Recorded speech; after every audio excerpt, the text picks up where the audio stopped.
innakum tuhsyiruna, kalian semuanya itu akan dikumpulkan menuju padang mahsyar dalam keadaan rijalan, yaitu berjalan.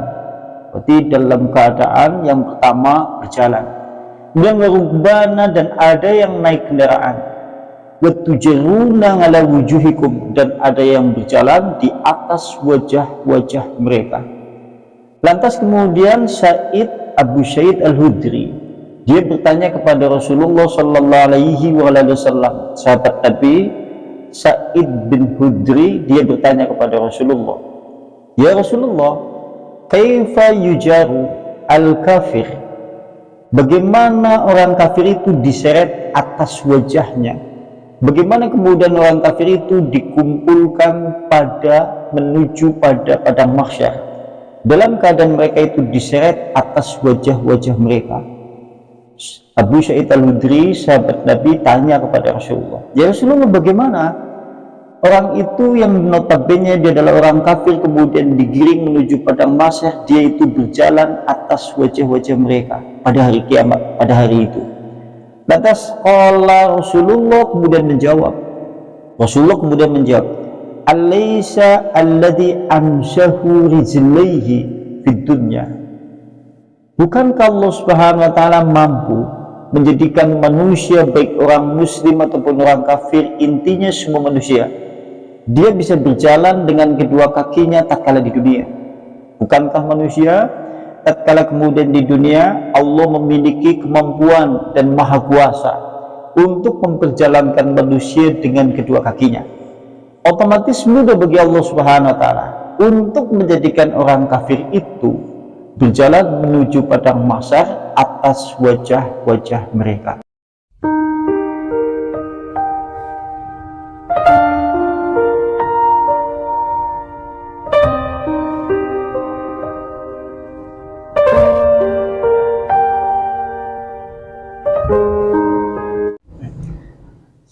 Assalamualaikum warahmatullahi wabarakatuh. Alhamdulillah nahmaduhu wa nasta'inuhu wa nastaghfiruh wa na'udzu billahi min syururi anfusina wa min sayyiati a'malina, may yahdihillahu fala mudhillalah wa may yudlilhu fala hadiyalah. Asyhadu an la ilaha illallah bi wahdaniyah wa asyhadu anna Muhammadan abduhu wa rasuluh la nabiyya wa rasula ba'da. Faqad qala Allah ta'ala fil kitabihil karim, ya ayyuhalladzina amanu taqullaha haqqa tuqatih wa la tamutunna illa wa antum muslimun. Ikhwan wa ikhwah fillah, rahimani rahimakumullah ta'ala jami'an ahlu ta'lim, yang semoga senantiasa dirahmati oleh Allah subhanahu wa ta'ala. Sampai di surat Ngabasa, ayatnya ayat 34 sampai 42. Di sana Allah subhanahu wa ta'ala berfirman,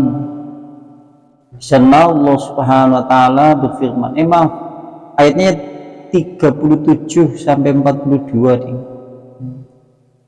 Ayat 37 sampai 42. Di sana Allah subhanahu wa ta'ala berfirman, likulli mri'in minhum yawma idin syaghnun yughni, wujuhu yawma idin musfirah, dahikatun mustabshirah, wa wujuhu yawma idin 'alaiha khabarah, tarhaquha qatarah, ulaika humul kafaratul fajarah.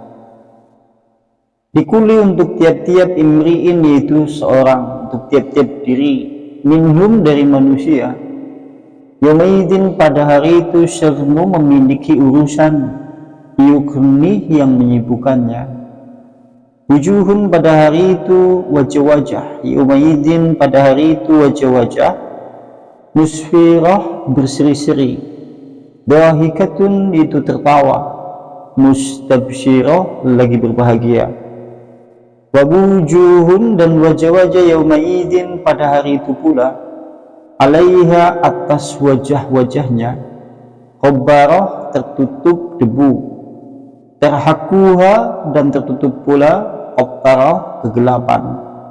Ulaika maka mereka itulah mereka itu al-kafaratu orang-orang kafir, al-fajarah lagi durhaka.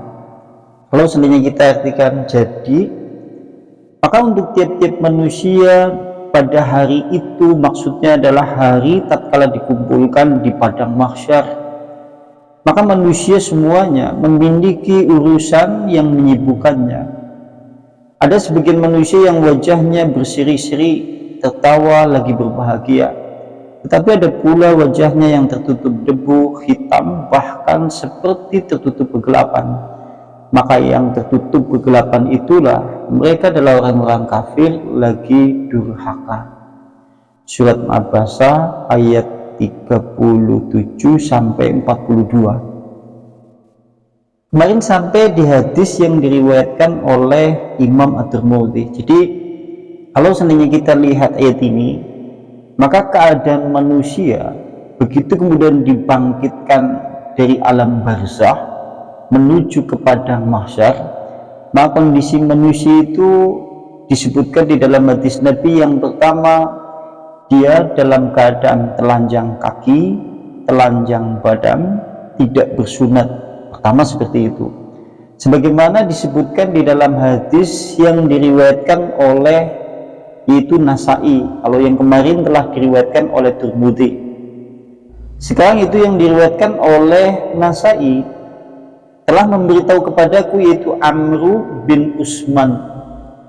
Ada sana telah menyebutkan kepada kami, yaitu Baqiyah telah menyebutkan kepada kami, Zabidi telah menyebutkan kepadaku, Zuhri dari Urwah dari Aisyah, anna Rasulullah sallallahu alaihi wasallam, sungguhnya Rasulullah bersabda, Allah berkata Nabi, yub'asu an-nasu yaumal qiyamah, akan dibangkitkan manusia pada hari kiamat, maksudnya digiring menuju padang mahsyar dari alam barzah dalam keadaan hufatan nguratan hurlan, telanjang kaki, telanjang badan, tidak bersunat. Berarti yang pertama, tatkala manusia digiring menuju padang mahsyar, semuanya tidak menggunakan pakaian, telanjang kaki dan sekaligus telanjang badan, berdasarkan beberapa hadis. Lantas tatkala Rasulullah menyebutkan hadis itu, faqalat, kemudian berkata Aisyah istri Rasulullah, Aisyah kemudian berkata kepada Rasulullah, fakaifa bi ngawrati, ya Rasulullah, bagaimana dengan aurat-aurat kami jika tatkala dikumpulkan mereka semuanya manusia tidak menggunakan pakaian, telanjang kaki, telanjang badan dan tidak bersunat, bagaimana dengan aurat-aurat kami? Faqala, lantas kemudian Rasulullah menjawab dengan firman Allah surat Abasa, ayatnya ayat yang nomor 37. Di sana Allah Subhanahu wa taala berfirman, likulli mri'in minhum yauma idzin syagnu yughni, untuk tiap-tiap manusia dari mereka manusia pada hari itu memiliki urusan yang sangat menyibukkannya, sehingga sudah tidak saling melihat satu dengan yang lainnya. Ini menunjukkan peristiwa yang sangat besar sebagaimana telah disinggung pada pertemuan sebelumnya. Kemudian sekarang yang kedua, manusia itu kalau di kitab yang lain, itu manusia digiring menuju padang mahsyar, ada yang berjalan kaki, ada yang menggunakan kendaraan, ada yang digiring atau berjalan dengan menggunakan wajah-wajah mereka. Berarti ada 3 keadaan. Begitu dibangkitkan dari alam barzah menuju padang mahsyar, 1, mereka tidak bersunat, telanjang kaki, telanjang badan. Keadaan yang kedua, ada kondisi orang yang berjalan, ada yang naik kendaraan, dan ada pula yang dimana mereka itu berjalan atas wajah-wajah mereka, sebagaimana disebutkan di dalam hadis Rasulullah di kitab yang lain. Rasulullah menyebutkan, innakum tuhsyiruna, kalian semuanya itu akan dikumpulkan menuju padang mahsyar dalam keadaan rijalan, yaitu berjalan. Berarti dalam keadaan yang pertama berjalan, kemudian warukbana, dan ada yang naik kendaraan, wa tujarruna ala wujuhikum, dan ada yang berjalan di atas wajah-wajah mereka. Lantas kemudian Abu Sa'id Al-Hudri, dia bertanya kepada Rasulullah sallallahu alaihi wasallam. Sahabat Nabi Sa'id bin Hudri, dia bertanya kepada Rasulullah, ya Rasulullah, kaifa yujaru al-kafir, bagaimana orang kafir itu diseret atas wajahnya, bagaimana kemudian orang kafir itu dikumpulkan menuju pada padang mahsyar dalam keadaan mereka itu diseret atas wajah-wajah mereka. Abu Sa'id Al-Hudri, sahabat Nabi, tanya kepada Rasulullah, ya Rasulullah, bagaimana orang itu yang notabene dia adalah orang kafir kemudian digiring menuju padang mahsyar, dia itu berjalan atas wajah-wajah mereka pada hari kiamat, pada hari itu. Lantas Rasulullah kemudian menjawab, alaysa alladhi amshahu rijlaihi fid dunya, bukankah Allah Subhanahu wa taala mampu menjadikan manusia, baik orang muslim ataupun orang kafir, intinya semua manusia, dia bisa berjalan dengan kedua kakinya tatkala di dunia? Bukankah manusia tatkala kemudian di dunia Allah memiliki kemampuan dan maha kuasa untuk memperjalankan manusia dengan kedua kakinya? Otomatis mudah bagi Allah Subhanahu wa taala untuk menjadikan orang kafir itu berjalan menuju padang mahsyar atas wajah-wajah mereka. Berarti naudzubillah, kita semuanya berlindung kepada Allah jangan sampai bangkit dari alam barzakh kita termasuk golongan yang menuju padang mahsyar berjalannya atas wajah-wajah mereka. Ini kalau menurut kami, kenapa kemudian mereka itu dijalankan dengan wajah-wajah mereka? Kita mengetahui yang namanya wajah itu memiliki mata, kemudian akal, kemudian lisan. Tatkala Allah letakkan di bawah, karena dulu tatkala di dalam kehidupan dunia seakan-akan fungsi dari semua apa yang ada di kepalanya tidak digunakan pada semestinya. Mata yang seharusnya digunakan untuk banyak melihat ayat Allah buta. Mata yang seharusnya bisa melihat petunjuk dari Allah Subhanahu wa taala buta pula. Akal manusia yang seharusnya berpikir bagaimana kemudian kesudahan manusia tatkala hidup di dalam kehidupan dunia, akal itu juga seakan-akan buntu. Bahkan semua apa saja yang ada di kepalanya seakan-akan tidak berfungsi untuk kebaikan, sehingga Allah jadikan dia menjadi orang yang hina. Letakkan kepala di bawah, digunakan untuk berjalan. Karena dulu tatkala di dunia, tatkala kemudian dia bisa berjalan dengan kedua kakinya, tapi kepalanya tidak berfungsi untuk kebaikan. Bukankah kalau suatu saat kemudian kita melihat isi kepala manusia, intinya kan manusia di kepala, ada mata, ada lisan, ada akal. Maka kemudian hal inilah oleh Allah dijalankan dengan keadaan yang seperti itu. Naudzubillah min dzalik. Ini kalau kemudian melihat di dalam hadis Rasulullah riwayat yang lain. Lantas kemudian berikutnya, sementara kalau menurut jalur yang lain, ini menurut jalur yang lain, yaitu Ibnu Abi Hatim, riwayatnya dari Ibnu Abi Hatim. Sekarang jalur yang lain tapi riwayatnya Ibnu Abi Hatim yang ditulis di kitab Ibnu Katsir, yang dimana ada sanad telah menyebutkan kepada kami Abi bapakku, telah menyebutkan kepada kami Azhar bin Hatim, telah menyebutkan kepada kami Fadil bin Musa dari Nga'id bin Syuraih dari Anas bin Malik. Qala, berkata Anas bin Malik, Sa'alat Aisyah, tu telah bertanya Aisyah radhiyallahu anha, mudah-mudahan Allah meridai kepada Aisyah, Rasulullah kepada Rasulullah.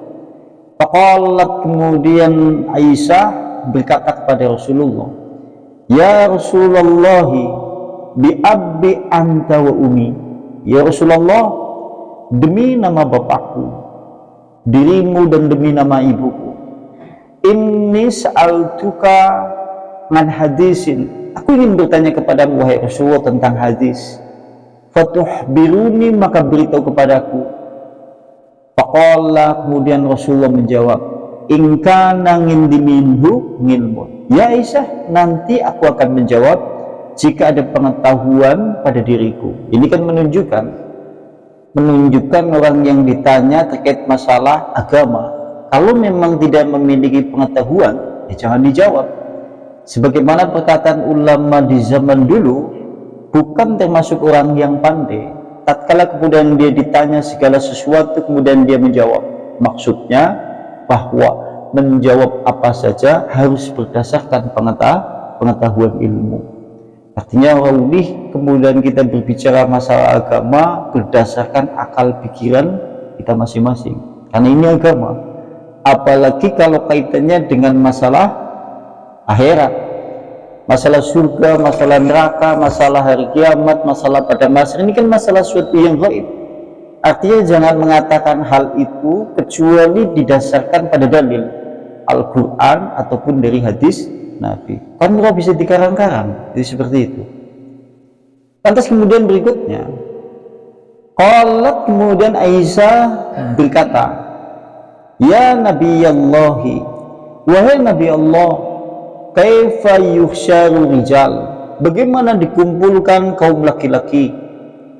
Lantas kemudian Rasulullah menjawab, hufatan muratan, kaum laki-laki dikumpulkan dalam keadaan telanjang kaki dan juga telanjang badan, sama seperti hadis sebelumnya. Summa intadharat, kemudian Aisyah syahatan, kemudian Aisyah terdiam. Setelah dijawab seperti itu, Aisyah kemudian terdiam.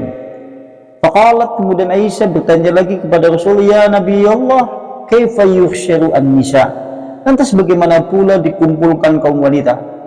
Allah, kemudian Aisyah dijawab oleh Rasulullah, kadzalika, yang demikian itu pula wanita dikumpulkan pada hari kiamat di padang mahsyar sama seperti keadaan laki-laki, telanjang badan dan juga telanjang kaki.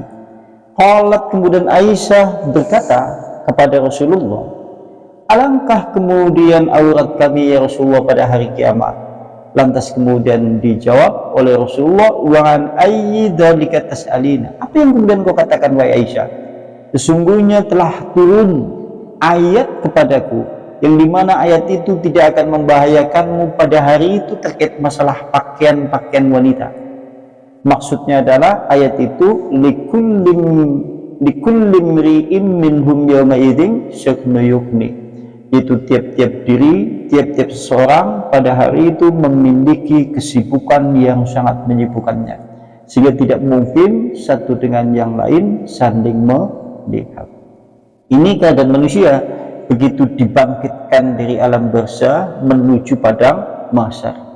Satu, dalam keadaan telanjang kaki, telanjang badan, tidak bersunat.